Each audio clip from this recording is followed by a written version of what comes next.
En instituant le 8 mars de chaque année comme Journée internationale de la femme, les Nations unies invitent ainsi les États membres à marquer une halte pour faire le bilan des actions et pour définir de nouvelles perspectives en faveur de la protection et de la promotion des droits de la femme, de son plein épanouissement et de sa participation effective aux efforts de développement durable dans le monde.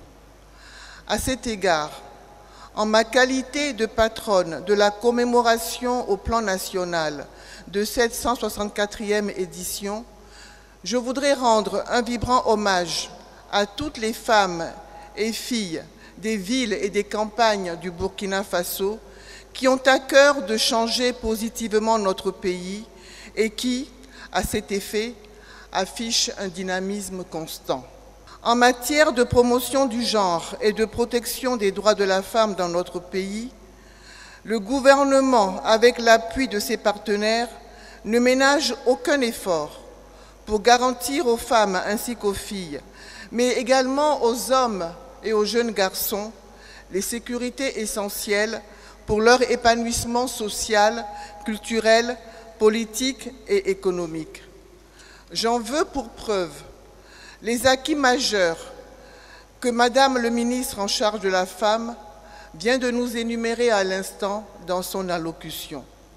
Qu'il me soit donc permis de témoigner, au nom de toutes les femmes et de toutes les filles du Burkina Faso, ma profonde gratitude à son Excellence Monsieur le Président du Faso, chef de l'État, à son Excellence Monsieur le Premier ministre ainsi qu'à son gouvernement pour leur engagement et leur détermination sans faille pour l'amélioration de la condition de la femme dans notre pays.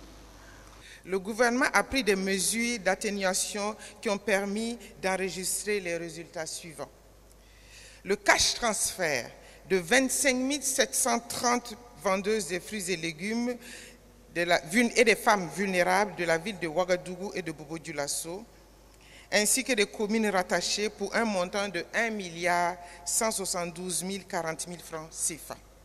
Le cash transfert à 346 ménages pauvres directs touchés par la COVID-19 d'un montant de 20 760 000 francs CFA. Le cash transfert à 421 personnes vulnérables infectées par le VIH, les PV-VIH, dont 365 femmes. L'assistance en vivres et en matériel non-vivre à plus de 1 931 220 personnes victimes de catastrophes et de crises humanitaires et autres personnes vulnérables, dont 971 669 personnes déplacées internes. L'augmentation des crédits en faveur des femmes d'une hauteur de 5 milliards de francs CFA correspondant à une augmentation de crédits en faveur de 20 000 bénéficiaires supplémentaires. L'octroi de crédit à 2399 femmes des marchés EYAR pour un montant de 512 millions de francs CFA. L'octroi de crédit à 2459 femmes vulnérables pour un montant de 174 millions de francs CFA. Un appui financier et alimentaire à 585 détenus vulnérables, dont 27 femmes qui ont bénéficié d'une remise totale de peine. La dotation en vivres à 1409 ménages vulnérables confinés. L'octroi de la subvention de 930 personnes handicapées vulnérables pour les activités génératrices de revenus, dont 443 femmes. Le gouvernement travaille également à instaurer un système de quotas genre dans la distribution du matériel et intrants agricoles et à étendre l'aménagement des zones maraîchères à de nouvelles localités. Vous savez sans doute que nous sommes passés de 30% promis à 48% des terres aménagées octroyées aux femmes.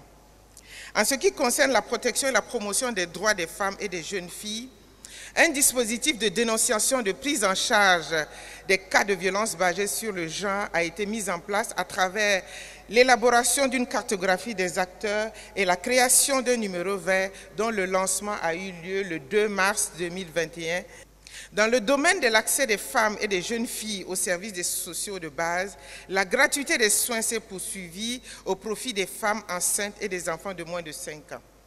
Celle liée aux services de planification familiale se fait de manière progressive. La mise en place progressive du régime d'assurance maladie universelle qui couvrira des personnes indigentes et le monde rural à travers une mutuelle sociale. Le gouvernement travaille également à améliorer l'accès des femmes à l'eau potable, l'assainissement et à l'énergie.